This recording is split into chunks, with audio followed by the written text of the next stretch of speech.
SER Podcast.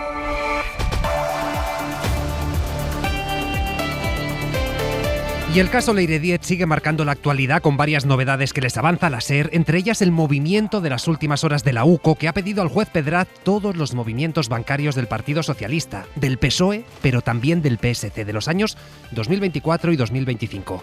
Miguel Ángel Campos, buenas tardes. Hola, muy buenas tardes, Pablo. A ver, Miguel Ángel, exactamente, ¿qué quieren comprobar con estos movimientos? Pues desnudar sus cuentas. Con este requerimiento, la UCO está pidiendo permiso al juez Pedraz para levantar las faldas financieras al PSOE y al PSC con el pretexto de que pagó un contrato publicitario de 20.000 euros a Crónica Libre, el periódico digital relacionado con Leire Díez. En su oficio, la UCO argumenta que como se ha detectado otro pago a este medio de comunicación por una cantidad similar desde el PSC a través de una agencia de publicidad que también contrata con el PSOE, deben ser analizados todos los movimientos en cuenta durante 2024 y 2025, años en los que se desarrolló la supuesta trama de Leire. Así, la UCO pide al juez que la agencia tributaria informe sobre titulares autorizados de las cuentas bancarias del PSOE y PSC, donaciones, imposiciones o cobros en efectivo, bienes y relaciones societarias, entre otros muchos aspectos. También pide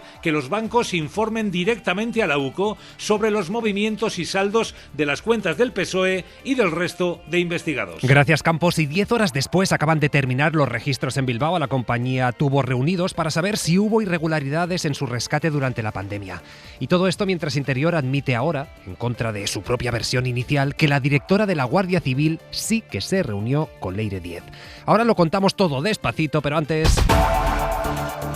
Claro, seguro que muchos de ustedes están hartos ya del calor, y eso que ha empezado hace poco. Es posible que hayan escuchado a sus hijos, sobrinos, nietos quejándose de lo insoportable que es estar en clase con estas temperaturas. Pues bien, el consejero de Cultura de Ayuso ha encontrado la solución, que a grandes rasgos, lo pasamos por la traductora, sería algo así como que se pongan manga corta y si no, si todavía tienen calor, pues que lo disfruten. Miren, señorías, yo cursé la EGB en un colegio en Murcia. Y les puedo asegurar que en Murcia, cuando hace calor, y aquí estoy, y aquí estamos todos. Y no pasa absolutamente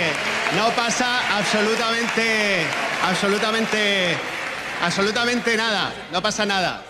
Vicente Medina, Silencio, por señorías. ejemplo, escribió en Murcia con muchísimo calor y escribió La Cansera. Léansela y vean cómo el calor a lo mejor es fuente también de inspiración. Fuente de inspiración, en fin. Mariano de Paco a lo mejor no tiene aire acondicionado en casa, hay gente que sí que lo requiere. En todo caso, por si esto no funciona, la vicepresidenta Agesen ha anunciado hoy en el Seremos, en el evento de la cadena SER para descubrir cómo será el futuro, una nueva partida para instalar precisamente aires acondicionados en aulas y en hospitales. Porque a ver, Jordi Carbó, buenas tardes. Buenas tardes. No parece que el calor vaya a irse, aunque en algún sitio el agua también está presente, ¿eh? Sí, de hecho las 24 próximas horas va a haber como un receso del calor, pero va a ser como que tome carrerilla, porque Vale. A partir del fin de semana volverá el calor, ya no solo el que hemos tenido en los últimos días, sino también el de finales de mayo, de manera que sí, mucho calor asegurado y todo apunta a que gran parte del mes de junio, en un día el de mañana que será soleado y cuidado las inmediatas horas porque en Cataluña, sobre todo en la mitad este, están descargando tormentas y lo harán todavía hasta la medianoche con algunos aguaceros, también granizo y mañana, donde más calor ha hecho hoy, que es en el interior de la Comunidad Valenciana y Murcia, no va a hacer prácticamente calor y es que también habrá muchas nubes con chubascos en estas provincias, también en Baleares, chubascos que durante el fin de semana desaparecerán. Gracias, Carbó. Hasta luego. Y hay media hoy, carrusel deportivo con el primer partido de preparación de la selección española para el Mundial. Jesús Gallego, ¿cómo estás? Buenas tardes, es el último partido antes de viajar a América y es un partido donde el seleccionador Luis de la Fuente pone un equipo muy improvisado. No juegan la mayoría de los que serán titulares en el Mundial. Joan García va a estar en portería, Pedro Porro, Laporte, Joan Martín y Grimaldo en defensa, Marc Bernal, Gavi, Dani Olmo en el centro del campo. Arriba van a jugar Ferran Torres, Alex Baena y Borja Iglesias. Lo contamos en Carrusel, como también el baloncesto. Tenemos en juego un partido, el play-off de cuartos de final de la Liga CB. Están jugando UCAM Murcia y Barcelona. Ahora mismo 46 Murcia, 45 Barcelona. Si el Barça gana este partido estarán en semifinales. Gracias, Gallego. Escucha Nora 25. Lo decíamos antes, el gobierno reconoce ahora sí que la directora de la Guardia Civil se reunió con Leire Díez en alguna ocasión. Y esto a pesar de que el propio ministro Marlaska negara hace unos días cualquier relación. La directora de la Guardia Civil no ha tenido ninguna reunión con ninguna persona, la que ha indicado Leire o cualquier otra, en términos de ningún tipo. Ninguna reunión en términos de ningún tipo. Ahora el gobierno admite que hubo encuentros entre las dos, pero subrayan que no sirvieron absolutamente para nada. Y hombre, es verdad que reunirse con Leire Díez no es ningún delito, pero Javier Bañuelos, buenas tardes. ¿Qué tal, Pablo? Buenas tardes. Este relato de los hechos sí que abre varios interrogantes. Por ejemplo, ¿por qué se negaron estos encuentros inicialmente? No sé si fue porque la directora mintió a Marlaska, fue porque Marlaska mintió en sus declaraciones iniciales, es porque ahora la directora se ha acordado repentinamente de esos encuentros. Y segundo, Javi, si a pesar de cómo ha ido todo, Interior mantiene su confianza en Mercedes González. Bueno, el Ministerio del Interior y la propia directora general de la Guardia Civil quiso siempre acotar esta polémica zanjando que nunca recibió a Leire Díez en su despacho. Negó incluso haber coincidido con ella siendo directora. Pero la versión que ha plasmado en sus informes la UCO, que incluso geolocalizó el móvil de la fontanera del PSOE cerca de la sede de la Guardia Civil, ha llevado al gobierno a tener que reconocer ahora que Mercedes González sí se reunió con la exmilitante socialista Leire Díez. Fuentes gubernamentales confirman a la SER que hubo varias reuniones. Fueron encuentros, nos dicen, informales en los que Mercedes González no asumió ningún tipo de compromiso con Leire Díez. Sí admiten que en una de esas citas la fontanera del PSOE contó a la directora de la Guardia Civil su teoría de la UCO patriótica, pero Mercedes González no le dio ningún tipo de credibilidad. Por eso mantienen que fruto de aquellos encuentros la directora nunca dio algún tipo de orden para boicotear las investigaciones vinculadas al Partido Socialista. Prueba de ello, aseguran estas fuentes, es que esas investigaciones han prosperado sin presiones, sin injerencias y garantizando su independencia. De hecho, esta misma mañana el ministro del Interior, el ministro Marlaska, defendía así a la directora de la Guardia Civil. Se las hubieran conocido, no las hubieran tolerado, y lo que sí me consta, vuelvo a decir, es la plena honestidad de la directora de la Guardia Civil. Si no me preocupara, no estaría con los pies en el suelo. Pues con todas estas novedades encima de la mesa, el PSOE se sigue desvinculando de los hechos, de lo que apunta esta investigación. Viene a decir que en todo caso el partido es víctima de Cerdán, de Leire Díez, de sus comportamientos individuales, dice. Ahora bien, Julia Molina, buenas tardes. ¿Qué tal? Buenas tardes. Claro, el PP no desaprovecha la ocasión y lo que hace esta vez es pedir la dimisión tanto del ministro como de la directora de la Guardia Civil. Sí, de Mercedes González, a quien el PSOE y el Gobierno siguen defendiendo. Creen que haberse reunido con Díez no significa nada y subrayan que el juez no ha decidido imputarla. Los socialistas siguen en su estrategia de desvincularse de las operaciones de Cerdán. Lo reiteraba hoy la ministra portavoz, Elma Saiz. Con total tranquilidad, somos los primeros interesados en que se conozca la verdad. Indudablemente, el Partido Socialista es el de la colaboración con la justicia y, desde luego, bueno, pues esa es la actitud y la coherencia que establezco. Pero en el PP cuestionan esas explicaciones. Insisten en que, de ser así, el PSOE ya se habría querellado contra los enjuiciados. Génova sigue situando a Sánchez en la cúspide de la trama y extiende su lista de peticiones de dimisión. La directora de la Guardia Civil está tardando en marcharse por intentar laminar a sus propios compañeros. El ministro del Interior también, porque ha convertido su departamento en el epicentro de la cloaca. El PP habla de delincuencia de Estado y aprieta a los socios para que apoyen una moción que siguen azuzando pese a los portazos de PNV y Junts. El caso es que durante todo el día la cadena SER les está avanzando los audios del sumario del caso Leire, unas grabaciones que ella misma hacía y en las que se le escucha presumir de sus contactos, por ejemplo, en la cúpula de la Guardia Civil. También verbaliza que su objetivo es limpiar las instituciones y se la escucha ofrecer beneficios y acuerdos judiciales a sus interlocutores a cambio de información pues de jueces, de fiscales. Isabel Vega. Buenas tardes. El sumario del caso Leire efectivamente se lee, pero también se escucha. Obviamente, la intención de todo esto es limpiar, ¿vale? Yo no estoy aquí para otra cosa, no sé limpiar. Yo te digo que a mí me han puesto ahora aquí. Y ahora yo estoy haciéndolo yo. Yo sí que hago interlocución y yo sí sé lo que tengo que escapar, ¿vale? Se trata de limpiar, yo hago interlocución. Las reuniones y llamadas que grababa, como los audios que enviaba, reflejan cómo se presentaba ella a los demás. Tengo la suerte de que cierto prestigio tengo en algunos sitios. Incluso alardeando de relaciones con la directora de la Guardia Civil. Mi siguiente conversación va a ser con la directora de la Guardia Civil. No, yo con eso no quiero. La mía. Sí, pero la directora general de la Guardia Civil, a ver... Es de mi confianza. Pero también muestra sus métodos, como cuando buscó trapos sucios de la juez Mercedes Alaya. ¿Qué podemos destapar de ella O sea, yo necesito 4 cosas que me permitan 2 impactos. O empezó a indagar sobre el teniente coronel de la UCO, Antonio Balas. Antonio Balas, ¿qué carné ideológico tiene? Solo es una pequeña parte del contenido de los dispositivos que le incautaron cuando fue detenida en diciembre y se augura batalla judicial. Leire Díez ya ha solicitado sacarlos de la causa y anular esta nueva línea de investigación. Pues por un lado tenemos los audios de Leire Díez, pero es que la SER también ha tenido acceso a los papeles de Leire.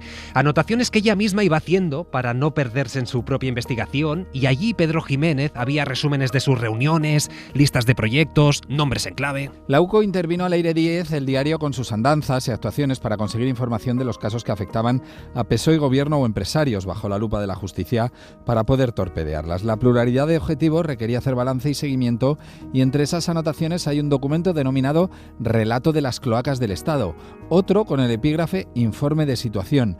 Ofrecen una panorámica de lo que tenían entre manos, sus intentos de negociación con Villarejo o Francisco Martínez para conseguir información a cambio de mejorar su situación procesal mediante acuerdos con la Fiscalía, de buscar nulidades que favorecieran a Ábalos, o el caso del hermano de Sánchez, o las causas de hidrocarburos. Leire anota los incumplimientos, los posibles avances, falta acuerdo con el fiscal, suele escribir. Al final la trama no tuvo éxito. En su intento de paralizar estas causas, los investigados no entraron al trapo porque no se la creyeron. Los casos Ábalos, Begoña Gómez, David Sánchez, Villarejo o Francisco Martínez siguen su curso. Y lo decíamos en portada, después de casi 10 horas han terminado los registros en la sede de la empresa Tubos Reunidos. Se trata de una pieza separada del caso Leire, una pieza que se mantiene bajo secreto de sumario y que buscaba conocer si hubo irregularidades en el rescate de la compañía durante la pandemia. Radio Bilbao, Óscar Gómez. Hasta pasadas las 6 de la tarde, casi 10 horas, se ha prolongado el registro de los agentes de la UCO, de la sede de Tubos Reunidos en Bilbao y de las oficinas de la fábrica de Amurrio, por orden del juez Santiago Pedraz de la Audiencia Nacional.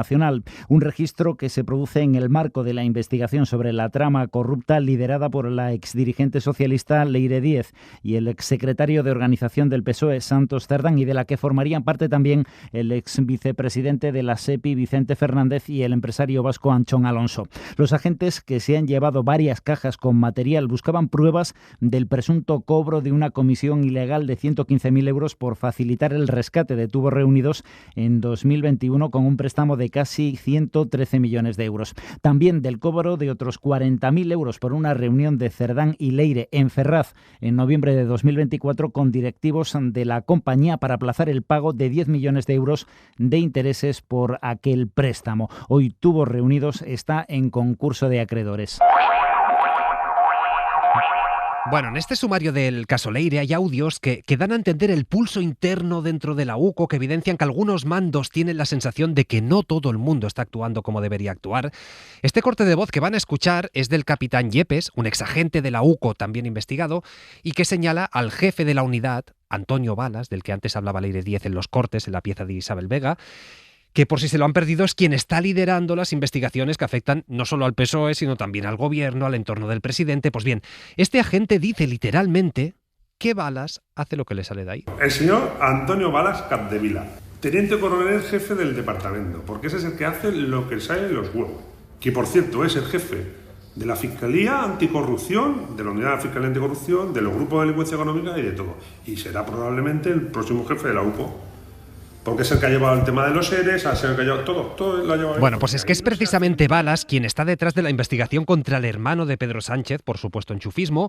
Hoy ha declarado el mismo, el propio David Sánchez, también el exlíder del PSOE extremeño, Miguel Ángel Gallardo, y los dos han defendido que la acusación no se aguanta por ningún lado. Eso sí, Isabel Vega, vuelvo contigo, eso sí, las acusaciones piden el doble de penas ahora. Buenas tardes. La acusación popular que ejerce Azteoír en el juicio contra David Sánchez ha duplicado las penas que solicitaba de inicio para él, tras una modificación de los delitos que también han aplicado el PP y Vox en la fase de conclusiones del juicio. Todo en una jornada en la que ha declarado el propio David Sánchez, explicando qué era la Oficina de Artes Escénicas que dirigía. Que no era entendido como una oficina en sí mismo, una oficina física con una ventanilla.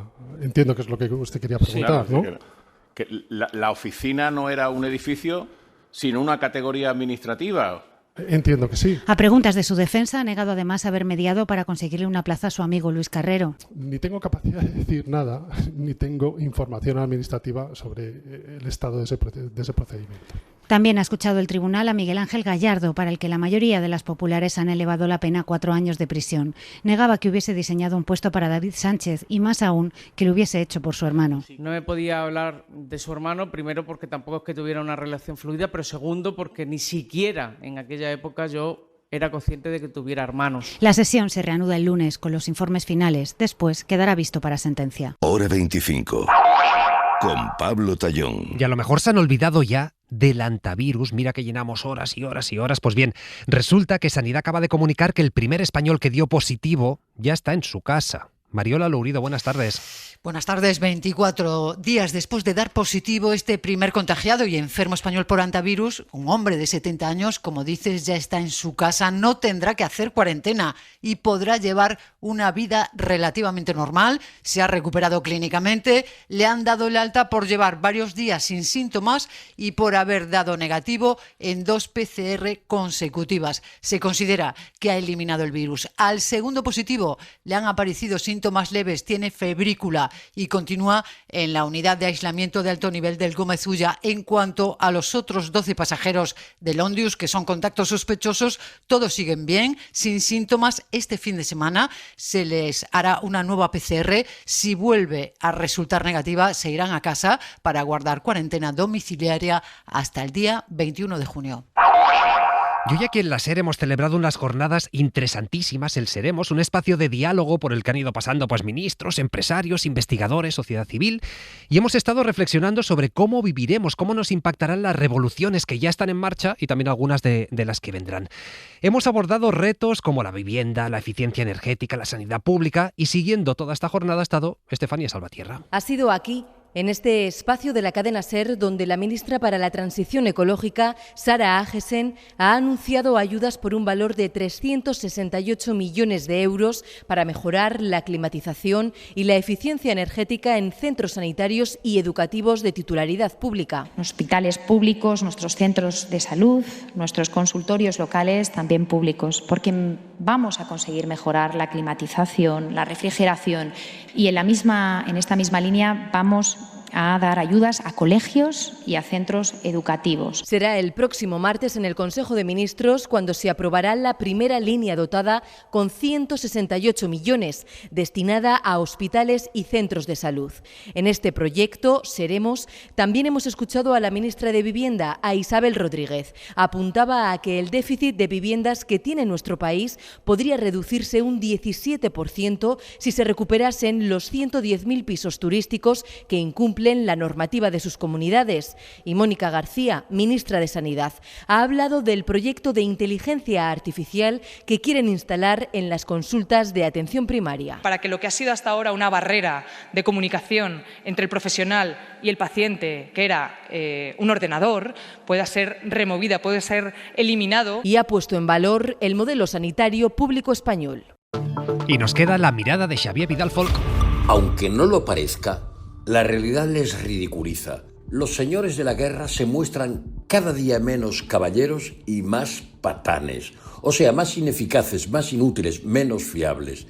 Así ocurre con Donald Trump. Una minoría de congresistas republicanos dignos se acaba de unir a los demócratas para deslegitimar la agresión del autócrata a Irán. Pretenden desautorizar a la Casa Blanca porque no está legitimada para mantener hostilidades militares prolongadas contra otro país. Al menos según lo establece la ley, que todavía existe en Estados Unidos. ¿Qué ley? La Ley de Poderes de Guerra de 1973, que exige autorización parlamentaria para guerrear. La resolución de la Cámara no es definitiva y puede ser saboteada por el magnate, pero tiene una virtud. Por vez primera les señala individualmente de esta manera. No será la única ni la última. Los congresistas aprovechan para reclamar que se otorgue más ayuda militar a Ucrania y se aumenten las sanciones a Rusia, justo en el momento en que su señor Putin, el jefe de la agresión criminal a un país independiente, quizá señor, pero nada caballero, está mordiendo el polvo de la resistencia a Ucrania, de sus drones cada vez más ágiles y de mayor recorrido hasta San Petersburgo, de su valentía, que le hace retroceder en el terreno conquistado del Donbass. Son nuevas demostraciones de que la razón de la fuerza podrá ser aparatosa, pero nunca dirimente ni definitiva. Vale más la fuerza de la razón. Pesa más la inteligencia que la brutalidad. A ver si se enteran los poderes del músculo y débiles de cerebro, que son la misma cosa.